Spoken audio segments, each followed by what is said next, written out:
C'était la Renault 21 Turbo qui a enlevé le championnat de France Super Tourisme 1988. Une voiture très rapide, très maniable, c'est certain, mais qui, dans une certaine mesure, évoque tout de même le sport automobile du passé.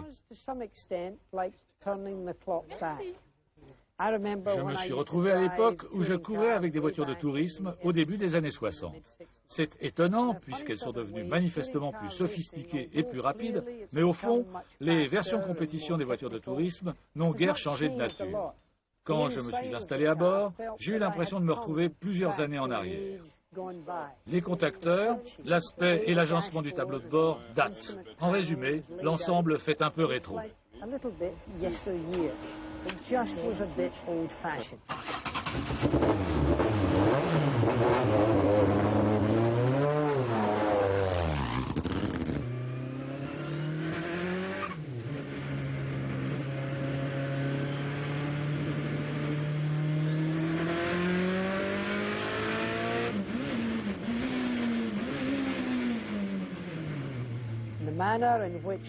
Contrairement à ce que j'attendais, la technologie de pointe employée pour élaborer cette voiture ne se ressent pas au volant. Bien sûr, la R21 Turbo est très rapide et compétitive, mais elle glisse beaucoup et se montre à la fois souple et survireuse. Le délai de réponse du turbo est long et il faut du temps pour s'y habituer. En vérité, il faut être un spécialiste pour exploiter une voiture de course à moteur turbo. Si vous le sollicitez trop, vous engendrez un patinage excessif. La température des gommes monte trop vite si vous avez le pied trop lourd. Aussi doit-on s'efforcer de piloter en finesse, car il faut tenir compte du poids important de cette puissante voiture à moteur turbo.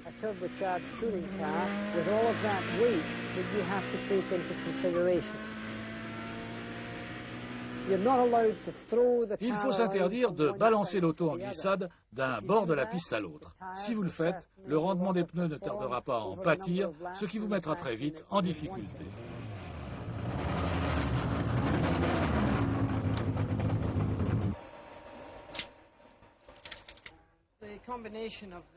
Le montage de gomme plus dur à gauche qu'à droite n'a pas contribué à mettre le comportement de la voiture en valeur.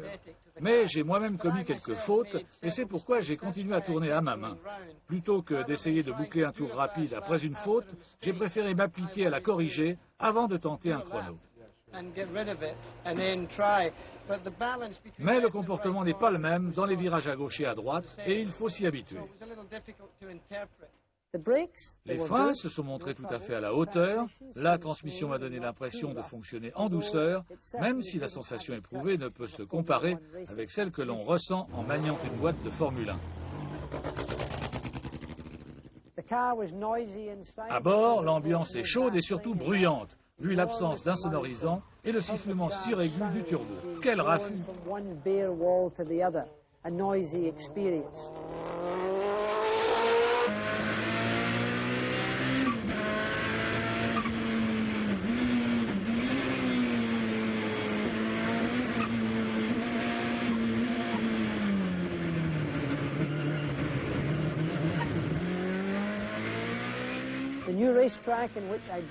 J'ai conduit la R21 Turbo sur le nouveau circuit de Magny-Cours que je découvrais à cette occasion.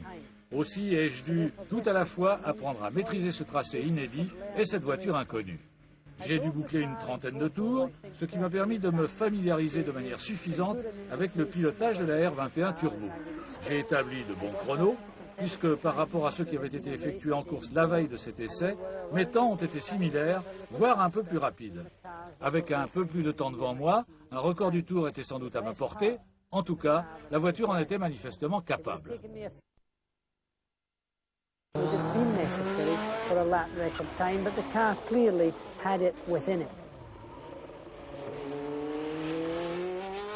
Renault a investi beaucoup d'argent dans l'élaboration de cette voiture qui préfigurait la fameuse formule Silhouette que nous verrons peut-être un jour.